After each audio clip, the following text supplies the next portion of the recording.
ہے آج تک روئے ہستی پہ روشن اپنے نشان۔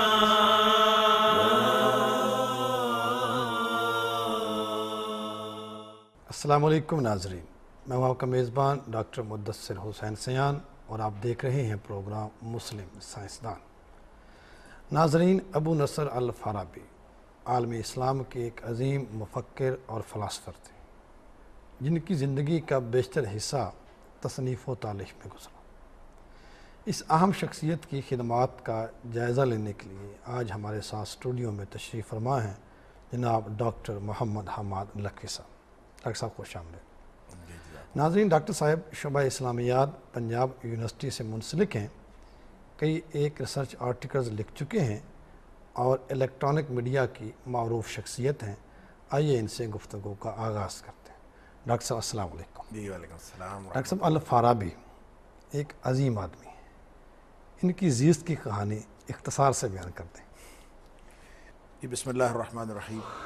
آپ نے خوب کہا کہ زیست کی کہانی، لیکن ظاہر ہے کہ ہم ان کے حالات زندگی کا پورا احاطہ تو نہیں کر سکتے، صحیح، لیکن کچھ نہ کچھ تعارف کے لیے کہ الفارابی، ابو نصر الفارابی یہ ترکی النسل تھا، صحیح، یعنی نسلاً اس کا جو پورا خاندان تھا وہ ترکی، تو اب بلکہ یہ کہا جا سکتا ہے کہ یہ پہلا فلسفی ہے اور شاید واحد فلسفی ہے جو ترکی النسل تھا۔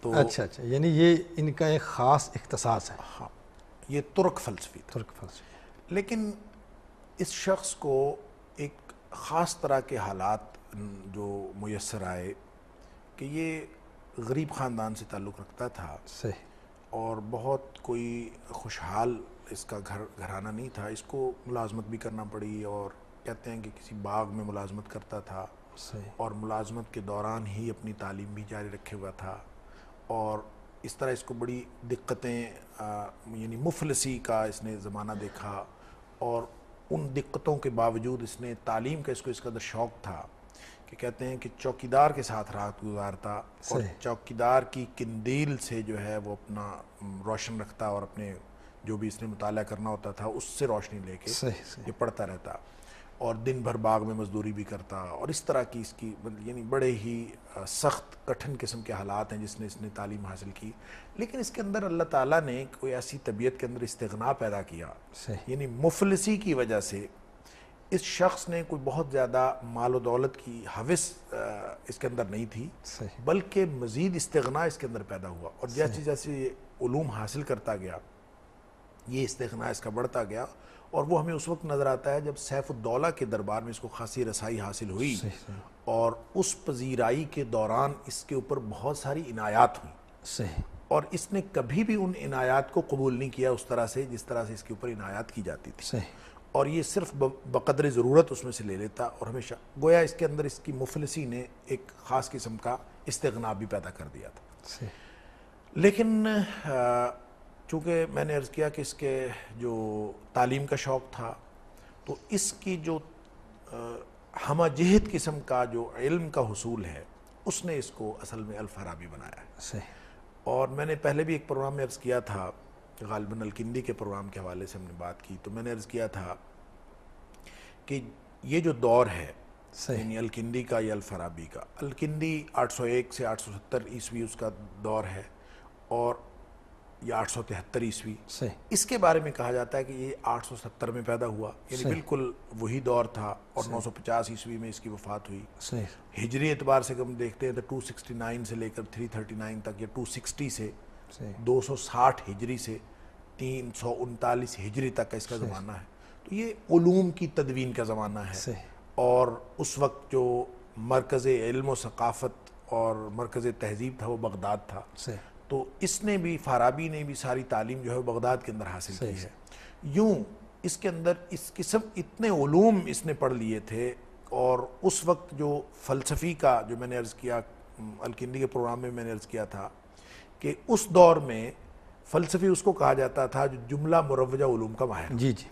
اس اعتبار سے جو الفارابی تھا یہ اس کی شہرت ایک فلسفی کی حیثیت سے ہے، اور اس نے بھی جملہ مروجہ علوم کے اوپر مہارت حاصل کی، کہ یعنی یہ منطق کے اوپر بھی یہ دسترس رکھتا تھا، نحو کے اوپر، ادبیات کا ماہر تھا، ماہر لسانیات تھا، فقہ کے اندر اس کی خاص دلچسپی، فقہ کے اندر دلچسپی تھی، طبیعات کے اندر، منطق کے اندر، ریاضی کے اندر، علم نجوم کے بھی ماہر تھے، اس کے علاوہ طب کے اوپر بھی ان کو پوری دسترس تھی، اور خاص طور پر موسیقی کے بڑے ماہر تھے۔ یعنی آپ یہ دیکھیں کہ انہوں نے ایسے ایسے آلات ایجاد کیے ہیں موسیقی کے حوالے سے کہ مختلف قسم کے آلات ایجاد کیے، یہ تو الگ ہے، لیکن خاص ایک آلہ تھا ان کے اوپر، لکڑیوں کو ایک خاص ترتیب ان کی تب بدلتے تھے، اور یہ سیف الدولہ کے دربار میں بڑا مشہور واقعہ ہے کہ وہاں آئے، اسی کو ترتیب بدل کے انہوں نے بجایا، اس میں ہوا یعنی پھونکی تو وہ لوگ ہنسنے لگے، اور اسی طرح پھر انہوں نے اس کی ترتیب بدلی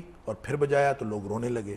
یعنی اس طرح وہ لوگوں کی کیفیات کے اوپر اس طرح سے، اور زبانوں کے اوپر بھی وہ یعنی ماہر لسانیات بھی تھا الفارابی، اور کہتے ہیں کہ 70 سے زیادہ زبانیں جانتا تھا۔ 70 سے زیادہ زبانیں جانتا تھا، اور اس پر لوگوں نے بڑی بحث کی ہے کہ اتنی زبانیں دنیا میں کہیں موجود بھی ہیں، 70 زبانیں کہنا، اور خاص طور پہ اس دور میں کہ جس طرح محدود رسل و رسائل اور محدود آمد و رفت کے ذرائع میں ایک محدود سے ایریا میں جہاں وہ رہے تو 70 سے زیادہ زبانیں کیا وہاں بھی موجود تھیں۔ تو اس میں پھر اس بحث کا نتیجہ یہ نکلتا ہے، لمبی بحث ہے، کہ ہو سکتا ہے کہ ڈائلیکٹ جو ہے نا، ایک تو ہے نا ترکی نسل تھا، ترکی جانتا تھا، ترکی زبان جانتا تھا، فارسی زبان، عربی زبان، مختلف زبانیں تو جانتا ہی تھا۔ پھر یہ کہ مختلف زبانوں کے مختلف لہجے ہیں، جیسے آپ اسلام آباد سے شروع ہو جائیں پنجابی بدلتی چلی جاتی ہے، اسلام آباد پنڈی کی پنجابی اور ہے، گجرانوالہ جیلم میں آ جائیں اور ہے، پھر آپ یہاں پہنچ جائیں گجرانوالہ میں، پھر لاہور، اور پھر آگے ملتان تک پہنچتے پہنچتے وہ پنجابی تبدیل ہوتی چلی جاتی۔ تو یوں ایک زبان کے مختلف ڈائلیکٹس ہیں، تو اگر 70 سے زیادہ زبانیں جانتا تھا تو یہ کہا جا سکتا ہے۔ اس کی وجہ یہ ہے کہ سیف الدولہ کے دربار میں بڑا مشہور واقعہ ہے کہ جب یہ گیا تھا تو سیف الدولہ نے ایک کوڈ لینگویج رکھی ہوئی تھی کہ وہ اپنے درباریوں سے اس خاص خفیہ زبان میں بات کرتا تھا، تو اس نے اسی خفیہ زبان میں بات کی اپنے درباریوں سے۔ جب یہ وہاں گیا تو اس نے تھوڑا سا جو دربار کے آداب تھے ان کا خیال نہیں رکھا، تو اس نے اس زبان میں سیف الدولہ نے اپنے درباریوں سے کہا کہ اس نے بڈھے نے بدتمیزی کی ہے۔ تو اس نے جو ہے نا اسی زبان میں اس کو کہا کہ بدتمیزی میں نے نہیں کی، بدتمیزی تم کر رہے ہو۔ بڑا حیران ہوا کہ تم یہ زبان جانتے ہو؟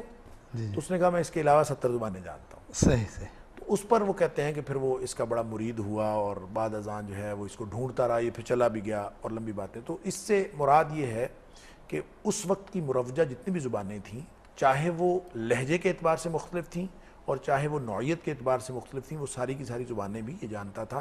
تو یہ اصل میں علامت ہے اس بات کی کہ جملہ مروجہ علوم، جو میں نے پہلے بھی عرض کیا کہ فلسفی کہا ہی اس کو جاتا تھا جو جملہ مروجہ علوم کا ماہر ہو، اور تسہیل اور تخصص کا یہ جو دور ہے آج کے دور میں ہمارے لیے سمجھنا خاصا مشکل ہے کہ ایک ہی شخص اتنے علوم کا ماہر کیسے ہو سکتا ہے۔ ہم تو یہاں پہ طب کے آگے بے شمار شعبہ جات ہیں، ایک ایک فیلڈ کے اندر ہزاروں فیلڈز بن گئے ہیں، اور اس تخصص میں جب کوئی شخص درک حاصل کرتا ہے تو باقی ساروں سے بالکل بے بہرا ہے۔ ہم کسی ڈاکٹر کے پاس چلے جائیں، وہ کہتے ہیں یہ تو جناب کارڈیالوجسٹ ہے، اور یہ سرجن ہے، اور یہ میڈیکل اسپیشلسٹ ہے، اور فلاں۔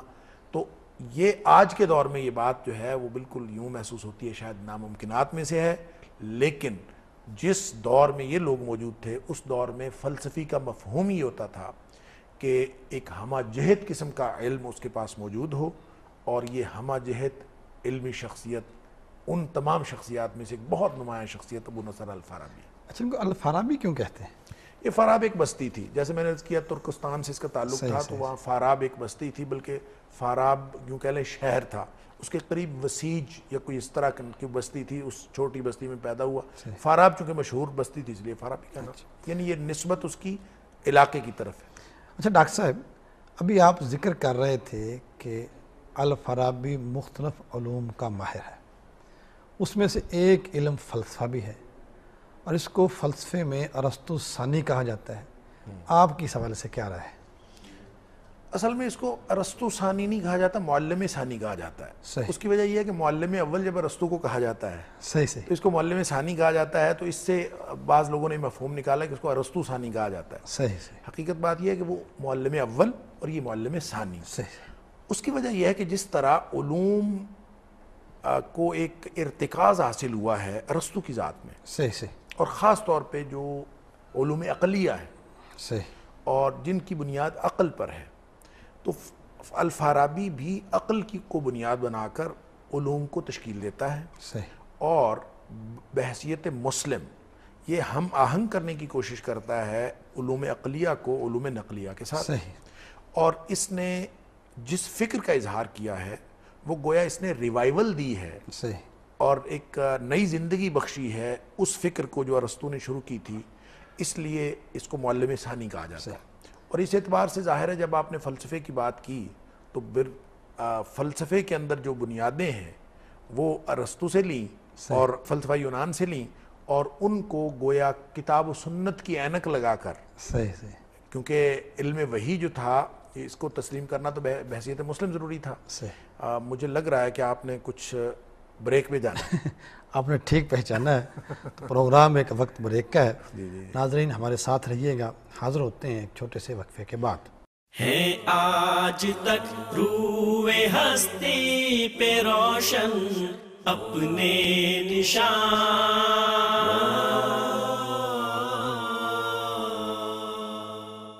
ہے آج تک روئے ہستی پہ روشن اپنے نشان.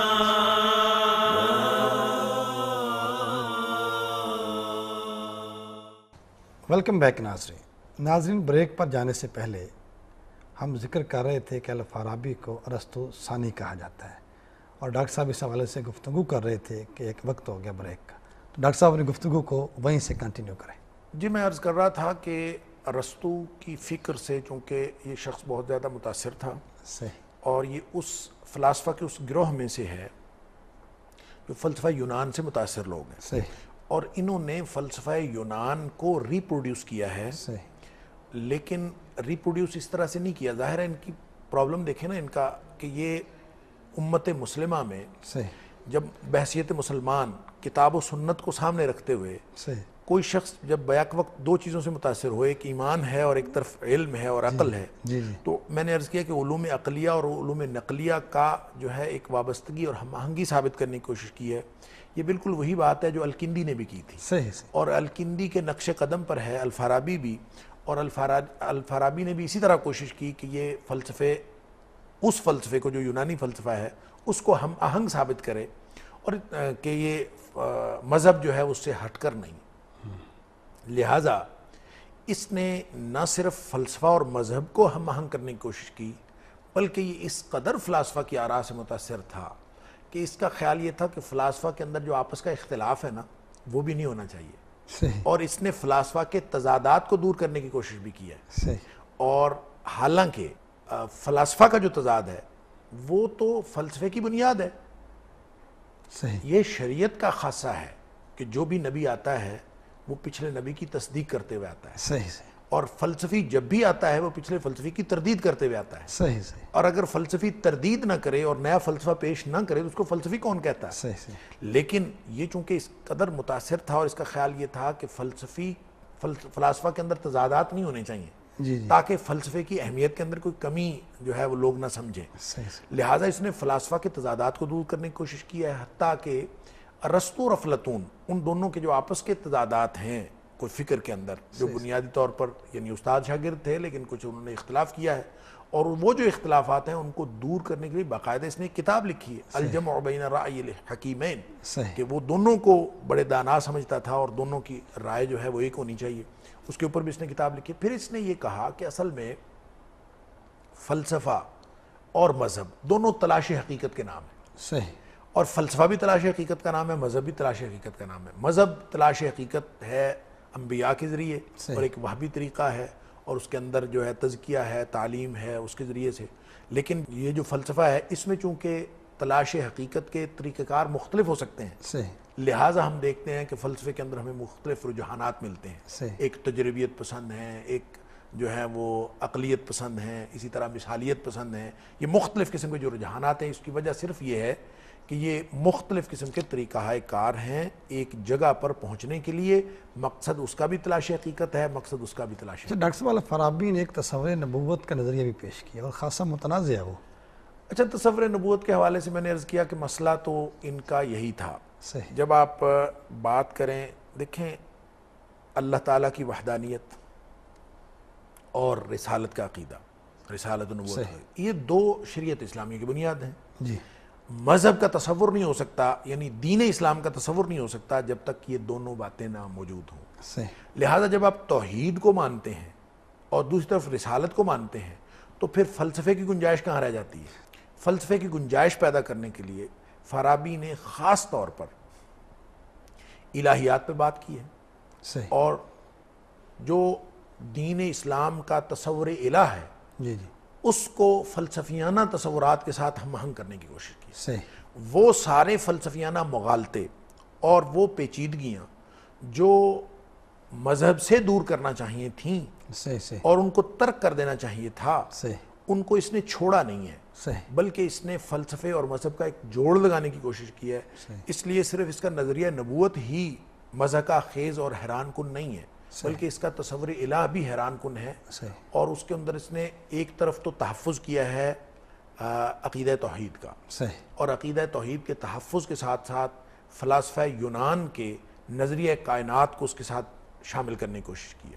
مثلا قرآن کہتا ہے کہ اللہ تعالیٰ دنیا کا خالق ہے، صحیح اور عقیدہ توحید بھی اسی بات کا تقاضا کرتا ہے کہ اللہ تعالیٰ کو خالق مانا جائے، صحیح اور خالق بھی کیسے ہے؟ کن کہہ کے پیدا کر دیا، جی انما امرہ اذا اراد شیئا ان یقول لہ کن فیکون، کون کن کہا اور چیز بن گئی۔ قرآن تو یہ نظریہ دیتا ہے۔ فلاسفہ کا خلط مبحث یہ ہے، اور فلاسفہ کے دماغ کی پیچیدگی یہ ہے کہ اگر ہم کہیں کہ وحدت مطلقہ، صحیح اس سے یہ کثرت بیک لحظہ کیسے ظہور پذیر ہو گئی؟ صحیح صحیح ٹھیک ہے جی، یہ ایک مسئلہ ہے ان کا جی جی، کہ وحدت سے کثرت ایک دم ظہور پذیر عقل اس ہونا بات محال ہے۔ ان کی عقل اس بات کو تسلیم نہیں ان کے اپنے اصولوں کے لحاظ سے، ان کے جو اپنے بنائے ہوئے عقلی اصول ہیں، ان کے اعتبار سے وحدت مطلقہ سے اس طرح سے کثرت عامہ کا ظہور صحیح یہ محال ہے، یہ ہو نہیں سکتا، صحیح یہ ناممکن ہے۔ صحیح لہٰذا جب ہم قرآن کو مانیں، جیسے الفارابی بھی ظاہر مسلمان تھا، جو ہم تسلیم کریں تو ہمیں یہ تسلیم کرنا پڑتا ہے کہ اللہ تعالیٰ کی ذات نے پوری کائنات تخلیق فرمائی، صحیح اور اگر آپ فلسفہ یونان کو بھی اس میں جگہ دینے کی کوشش کریں تو پھر وحدت مطلقہ سے فوری طور پر کثرت کا ظہور یہ ممکن نہیں ہے۔ صحیح لہٰذا اس میں جوڑ لگانے کے لیے الفارابی نے یہ نقطہ نظر پیش کیا کہ اللہ تعالیٰ کی ذات سے کائنات تو بنی ہے، صحیح لیکن پہلی تو بات یہ ہے کہ یہ وحدت سے بیک وقت کثرت نہیں نکلی، صحیح اور یہ ہو نہیں سکتا۔ صحیح اس میں ایک تو اس نے اس بات کا اظہار کیا کہ اللہ تعالیٰ نے اپنے آزاد ارادے سے اس کائنات کو تخلیق نہیں فرمایا۔ صحیح اگر ہم کہیں کن کہہ کے تخلیق فرمایا تو اس کا مطلب ہے اللہ تعالیٰ نے فوری طور پر ارادہ کیا اور کن کہہ دیا۔ کن کہنے میں بھی بہت سارے اشکالات ہیں ان کو، کہ اللہ تعالیٰ کی ذات میں تغیر آیا، ہونٹ ہلے ہوں گے، اللہ نے کن کہا ہوگا، یہ ان کی پیچیدگیاں ہیں، فلاسفہ کی اپنے مسائل ہیں۔ اور پھر انہوں نے کہا کہ اگر ہم صرف ارادہ بھی، کن کو ارادہ ہی کہہ لیں تو ارادے کے اندر بھی تغیر وقوع پذیر ہونا لازم آتا ہے، کہ جب اللہ نے ارادہ فرمایا کائنات کو تخلیق کرنے کا تو اس کا مطلب ہے یہ ارادہ پہلے نہیں تھا، تو اس سے بھی گویا اللہ تعالیٰ کی ذات کے اندر تبدیلی جو ہے اور تغیر وہ لازم آتا ہے جو خدا کی نوعیت کے خلاف ہے۔ لہٰذا کوئی ایسا نقطہ، اب یہ فلاسفہ کی اپنی پیچیدگیاں، لہٰذا انہوں نے کہا کہ ایسا نقطہ نظر کا اظہار کیا جائے جس سے اللہ تعالیٰ کی ذات میں تغیر بھی نہ آئے اور کائنات بھی تخلیق پذیر ہو جائے، کائنات بھی تخلیق ہو جائے۔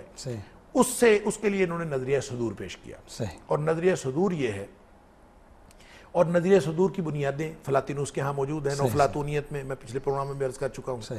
اور نظریہ صدور یہ پیش کیا کہ کائنات اللہ تعالیٰ نے آزاد ارادے سے تخلیق نہیں فرمائی، بلکہ کائنات کا اللہ تعالیٰ کی ذات سے صدور ہوا ہے، جس طرح سورج سے کرنوں کا صدور ہوتا ہے، جس طرح آگ سے حرارت کا صدور ہوتا ہے، جس طرح پھول سے خوشبو کا صدور ہوتا ہے، جس طرح ریاضی کے فارمولے جو ہیں وہ 2 اور 2 سے اچانک 4 نکل آتا ہے، تو یہ جو جس طرح اس طرح کی چیزیں نکلتی ہیں، ایسے یہ صدور ہوا ہے، یعنی کرنیں کب تھیں، کوئی وقت ایسا نہیں تھا صحیح کہ جب سورج موجود ہو اور اس کی کرنیں نہ ہوں، صحیح آگ موجود ہو، حرارت نہ ہو، تو گویا ہیں تو وہ اس کے ساتھ ہی منسلک، لیکن وہ اس سے نکلی بھی ہوئی ہیں.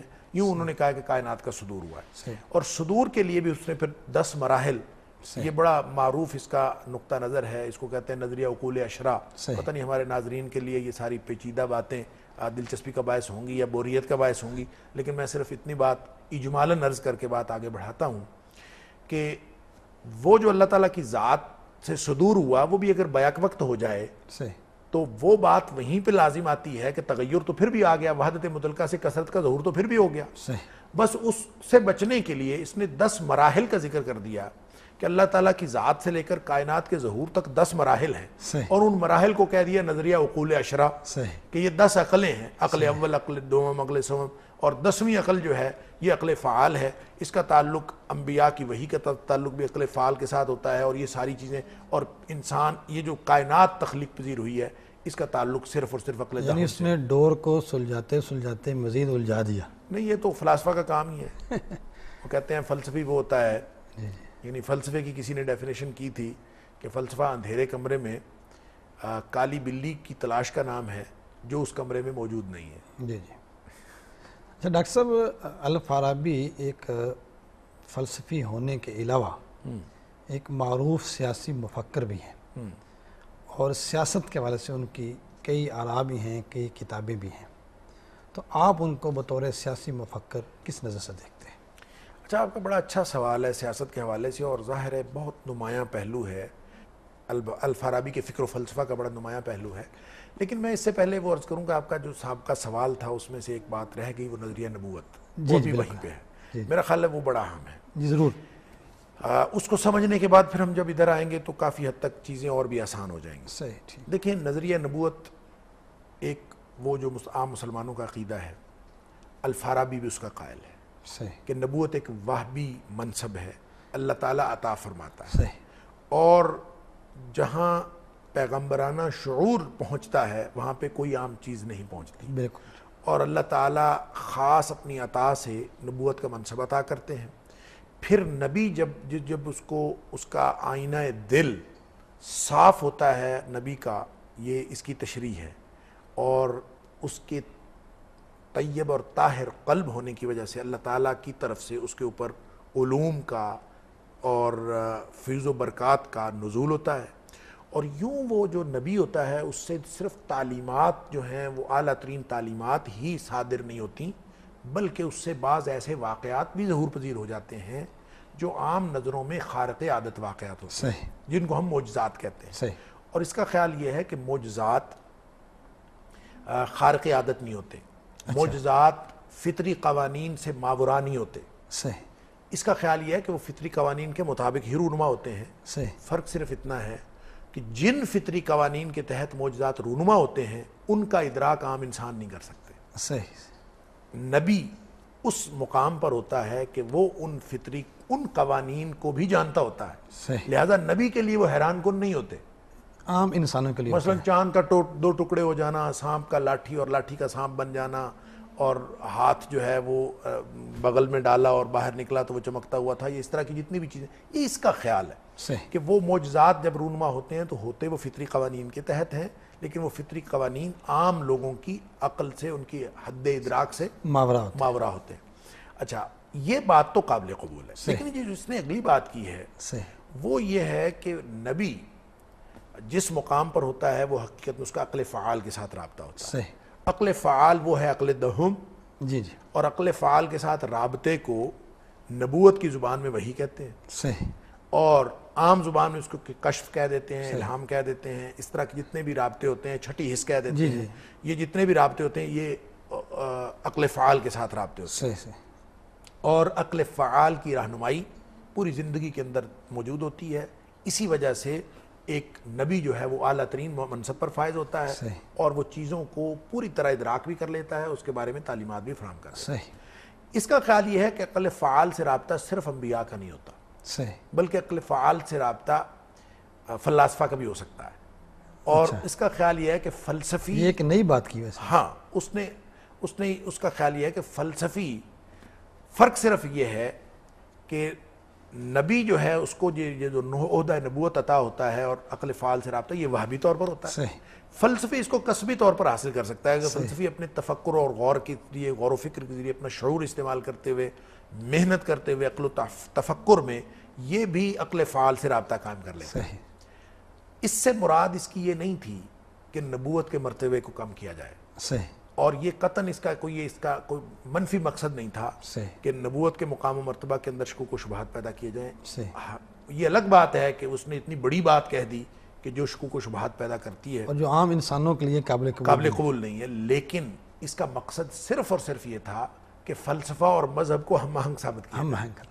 اس نے صرف یہ ثابت کرنے کے لیے کہ فلسفہ اسلام سے دور نہیں ہے، فلسفہ بھی اسلام سے ہم آہنگ ہے، اپنی اس معصوم خواہش کو پورا کرنے کے لیے اس نے اتنے بڑے ادارہ نبوت پر بھی جو ہے وہ بات کرنے سے گریز نہیں کیا. یعنی اپنے نظریات میں ہم آہنگی پیدا کرنے کے لیے جب اس نے ساری کوششیں کی ہیں تو وہ کہیں کہیں چوک گیا ہے.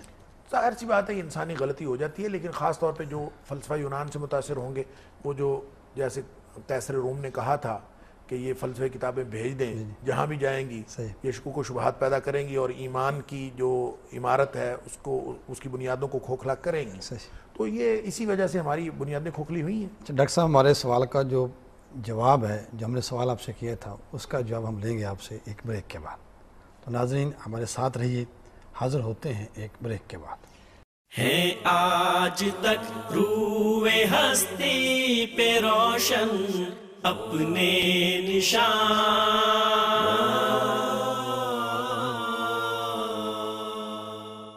ہے آج تک روح ہستی پہ روشن اپنے نشان.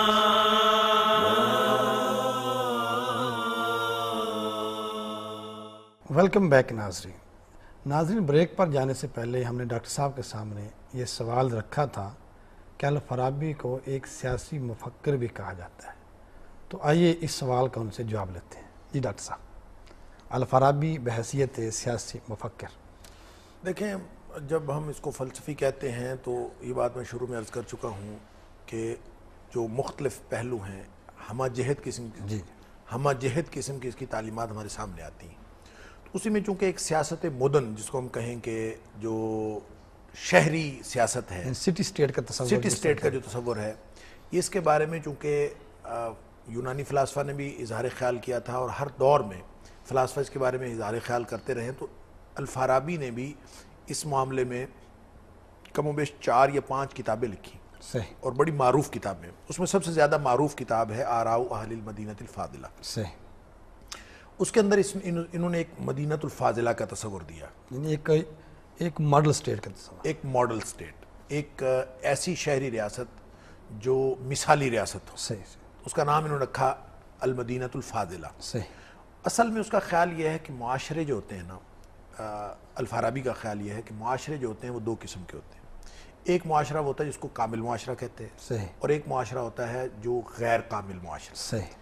کامل معاشرے کی ڈیفینیشن ہی یہ ہے کہ جہاں بہت ساری اقوام مل جل کر رہنے کے لیے کوئی اتحاد اور یگانگت کے اصول بنا لیں، آپس میں رہنے کے لیے کوئی ایسا ضابطہ طے کر لیں کہ جس سے وہ ایک خوشگوار زندگی گزار سکیں، خوشگوار اجتماعی زندگی گزار سکیں. جہاں قومیں، مختلف اقوام مل کر ایسا کوئی ضابطہ تیار کر لیتے ہیں اور ایسی زندگی گزارنا شروع کر دیتے ہیں، تو ایسے معاشرے کو کامل معاشروں میں بھی عظیم ترین معاشرہ کہا جاتا ہے. وہ کامل معاشروں کی آگے پھر 3 تقسیمیں کرتا ہے. ایک ہوتا ہے عظیم معاشرہ، ایک ہوتا ہے متوسط معاشرہ، اور ایک ہوتا ہے محدود معاشرہ. تو یعنی کامل بھی 3 قسم کے ہیں. عظیم معاشرہ مختلف اقوام مل کر رہ رہی ہوں اور ایسا ضابطہ بنا لی. اسی طرح وہ کہتا ہے ایک ہی قوم اگر مل جل کر اجتماعی اصول بنا لے تو ایسے معاشرے کو متوسط معاشرہ کہتے ہیں. اور اگر جس میں ایک ہی بستی کے یا ایک محلے کے لوگ کوئی ایسا سسٹم قائم کر لیں تو یہ محدود ہوگا اگرچہ معاشرہ، لیکن یہ بھی کامل معاشرہ ہوگا. غیر کامل معاشرہ الفارابی کے نزدیک وہ ہے جہاں پہ بس ایک ہی خاندان کے افراد یا ایک ہی کنبے کے افراد اپنے ذاتی مفادات کے لیے اکٹھے ہو جائیں، یا بعض اوقات ایک محلے کے افراد بھی اپنے ذاتی مفادات کے لیے اکٹھے ہو جائیں، تو وہ معاشرہ کامل نہیں ہوتا بلکہ وہ غیر کامل ہوتا ہے. صحیح. اگر اجتماعی ضابطوں کے تحت یعنی ہو تو پھر وہ کامل ہوگا. صحیح. یوں وہ جو کامل معاشرہ ہے اس کی وہ ایک تصویر کشی کرتا ہے اور اس سے بنیاد پکڑتا ہے نبی پاک صلی اللہ علیہ وسلم کی اس حدیث سے صحیح. کہ مومن جو ہے مومن کا بھائی ہے. صحیح. یشد بعضہ بعضا، صحیح. کہ مومن مومن کا بھائی ہے اور وہ ایک دوسرے کے لیے تقویت کا باعث بنتے ہیں. اور جیسے اقبال نے کہا کہ ہر فرد ہے ملت کے مقدر کا ستارہ، یوں وہ کہتا ہے کہ افراد معاشرہ کو سب کو ایک دوسرے کے ساتھ بلکہ تمام طبقات معاشرہ کو ایک دوسرے کی خیرخواہی کے لیے کام کرنا چاہیے. صحیح. اور ایسے ایک اجتماعی نظم کے تحت زندگی گزارنی چاہیے جس میں سب ایک دوسرے کے لیے خیرخواہی کر رہے ہوں. صحیح. اور اگر ایسا خیرخواہی کا نظام مرتب کر لیا جائے اور قائم کر لیا جائے تو وہ جو معاشرہ ہوگا وہ کامل اور عظیم ترین معاشرہ ہوگا. اور ایسے لوگ جس خطہ ارضی میں بھی رہ رہے ہوں گے اس کا نام المدینۃ الفاضلہ ہوگا. صحیح. یہ جو ایک اور اس نے بات کی ہے کہ انسانی معاشرے نے یا انسانوں نے مل کے جو ایک سوشل کانٹریکٹ کیا، معاہدہ عمرانی کیا، اس کی وہ بنیاد ہے ریاست کی. تو یہ جو نظریہ پیش کیا کیا اپلیکیبل ہے یہ سلسلہ؟ دیکھیں جی بالکل اپلیکیبل ہے. اس کی وجہ یہ ہے کہ دیکھیں ایک جو جس قسم کے معاشرے میں وہ تقسیم کر رہا ہے، اس قسم کے معاشروں کا وجود میں آنا، پھر ان کا ریاست کی شکل اختیار کرنا. میں یہ عرض کروں کہ افلاطون نے ایک تصور پیش کیا تھا مثالی ریاست کا، یوٹوپین اسٹیٹ. لیکن اس نے جو مثالی ریاست کا تصور پیش کیا تھا اس کو آپ یوٹوپین کہیں یا آئیڈیل اسٹیٹ کہیں، اس کے غیر موجودگی یا عدم موجودگی کا اور اس کے موجود یعنی وقوع پذیر عملاً وجود پذیر نہ ہونے کا اس نے خود ہی اعتراف کیا تھا. صحیح. کہ وہ عملاً وجود پذیر نہیں ہو سکتی. صحیح. اور وہ صرف اور صرف آئیڈیل اسٹیٹ ہے. صحیح. مثالی ریاست ہے. اچھا اس پر پھر جو لوگ اعتراض کرتے ہیں پھر اس کی ضرورت کیا ہے؟ اس نے کہا نہیں، وہ ایک رہنما اصول ہے. صحیح. اور جہاں کہیں بھی دنیا میں ریاستیں ہوں گی اگر مثالی ریاست عملاً وجود پذیر نہیں ہو سکتی تو وہ ایک رہنما اصول کے طور پر دنیا کی تمام ریاستوں کی رہنمائی کر سکتی. صحیح. لہٰذا اسی تناظر میں جب ہم المدینۃ الفاضلہ کا جو تصور الفارابی کا دیکھتے ہیں، بھلے یہ فلسفہ یونان کے زیر اثر ہو اور افلاطون کی جو مثالی ریاست ہے اسی کے زیر اثر ہو، لیکن اس نے بنیاد صرف وہیں سے نہیں پکڑی. میں نے پہلے عرض کیا کہ نبی کریم صلی اللہ علیہ وسلم کی حدیث اس نے باقاعدہ نقل کی ہے اور اس کا خیال یہ ہے کہ مومن مومن کے بھائی ہیں اور سب ایک دوسرے کے ساتھ خیر خواہی کرتے ہیں. یشد بعضہ بعضا کہ اس کا ایک حصہ دوسرے کے لیے تقویت کا باعث بنتا ہے. اس سے یہ نتیجہ یہ نکالتا ہے کہ یہ جو جس کو آپ معاہدہ عمرانی کا نام دے دیں یا جو بھی کہیں، وہ اصل میں یہ ہے کہ وہ ایک جو ہے دوسرے کے لیے کام کرے گا. صحیح. ایک دوسرے کے لیے کام کرے گا، وہ اپنے حقوق کا مطالبہ نہیں کرے گا.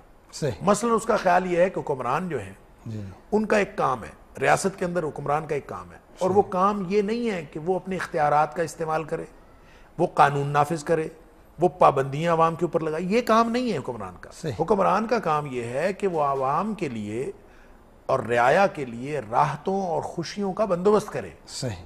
اور ان کی خوشیوں کا تحفظ کرے. صحیح. اور اگر حکمران خوشیوں کا تحفظ کر رہے ہوتے ہیں، رعایا کے مفادات کا تحفظ کر رہے ہوتے ہیں، تو پابندیاں تو عوام قبول کرتے ہیں خود سے رضاکارانہ طور پر. صحیح. اور وہ اس لیے کرتے ہیں کہ اور پابندیاں وہ حکمرانوں کے اختیار کی پابندیاں اپنے اوپر قبول کر لیتے ہیں، اور اس قبول کرنے کی وجہ یہ ہوتی ہے کہ حکمران جو ہیں وہ عوام کے لیے اور رعایا کے لیے کام کر رہے ہوتے ہیں. صحیح. یوں ایک یہ جو معاہدہ ہے یہ باہمی طور پر خیرخواہی کا اور ایک دوسرے کے لیے کام کرنے کا معاہدہ ہے. صحیح. اور مدینۃ الفاضلہ وہی ہوگا جس کے اندر ہر شخص دوسرے کے لیے کام کر رہا ہو. صحیح.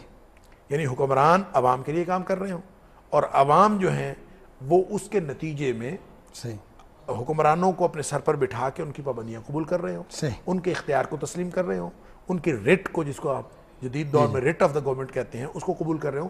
یوں وہ ریاست کا تصور ابھرتا ہے جس کو وہ المدینۃ الفاضلہ کہتا ہے. وگرنہ وہ اس کا خیال یہ ہے کہ صرف ایک سسٹم قائم کر لینے سے، ایک نظام قائم کر لینے سے جس میں جیسے کہ جدید ریاست کا جو تصور پیش کیا جاتا ہے اس میں ریاست، علاقہ، آبادی یعنی قانون اگر یہ نہیں، اگر یہ 4 ادارے ہوں تو اس کو ہم ریاست کے اندر، جی جی ریاست کے جو ادارے ہیں، جب اس کے اندر ایک خاص علاقہ ہے، ایک خاص آبادی ہے، خاص قانون ہے، دستور موجود ہے، ہم کہتے ہیں یہ ریاست ہے. صحیح. وہ اس کا خیال یہ ہے فارابی کا کہ اگر ایسی ریاست موجود ہو بھی جس میں یہ بیسک کمپوننٹس ہیں جی جی اور ریاست موجود ہے، لیکن وہ المدینۃ الفاضلہ نہیں ہوگی. پھر وہ کون سی ریاست ہوگی؟ وہ اس نے 3 نام رکھے ہیں. صحیح. وہ اس کو المدینۃ الفاسقہ کہتا ہے، صحیح المدینۃ الجاہلہ کہتا ہے، صحیح المدینۃ الضالہ کہتا ہے. صحیح. الضالہ کا مطلب گمراہ، جی اور فاسقہ کا مطلب راہ سے ہٹی ہوئی، صحیح. اور جاہلہ وہ بھی جاہل، یعنی اس کے وہ یہ نام رکھتا ہے. المدینۃ الفاضلہ صرف وہ ہوگی جہاں پہ سب لوگ ایک دوسرے کے لیے کام کر رہے ہوں گے. یہ تصور اس کا، چاہے ویسے میں نے عرض کیا کہ چاہے اس کا فلسفہ یونان کے زیر اثر ہو، لیکن اس کی بنیادیں اس نے نبی کریم صلی اللہ علیہ وسلم کی تعلیمات سے لی. صحیح. تو ایسی ریاست کو وہ المدینۃ الفاضلہ کہتا ہے کہ جس کا تصور بھلے اس نے لیا ہو فلسفہ یونان سے، لیکن اس کی بنیادیں بہرحال وہ نبی کریم صلی اللہ علیہ وسلم کی تعلیمات سے لیتا ہے. اور اس کا خیال یہ ہے کہ اس ریاست کا جو المدینۃ الفاضلہ ہے، اس کا حکمران جو کوئی بھی ہوگا، وہ ایسا حکمران ہونا چاہیے جس کا عقل فعال کے ساتھ رابطہ ہو. صحیح. گویا اس کا خیال یہ ہے کہ حکمران وہ ہونا چاہیے یہ یا تو نبی ہو یا پھر نبی کا پیروکار ہو. صحیح. اور دوسرے معنوں میں اس نے فلسفی کو اس میں شامل کیا ہے، اپنی اس جو فلسفیانہ حص ہے اس کی تسکین کے لیے، کہ یا فلسفی یا پیغمبر وہ اس کا حکمران ہو سکتا ہے، یا کسی پیغمبر کا نمائندہ ہو سکتا ہے. اس طرح سے وہ اس کو ایک اسلامی اور اسلامی تعلیمات پر مبنی ریاست قرار دیتا ہے. ڈاکٹر صاحب سوالات ہی بہت سے ہیں، باتیں بہت سی کرنے والی ہیں، لیکن وقت کی کمی آڑے آ رہی ہے. آپ کی آمد کا بہت شکریہ. ناظرین، یہ تھا ہمارا آج کا پروگرام. ہمیں امید ہے کہ آج کا پروگرام آپ کی معلومات میں اضافے کا باعث ہوگا. اب آپ سے اجازت چاہتے ہیں. اللہ حافظ. ہے آج تک روئے ہستی پہ روشن اپنے نشان.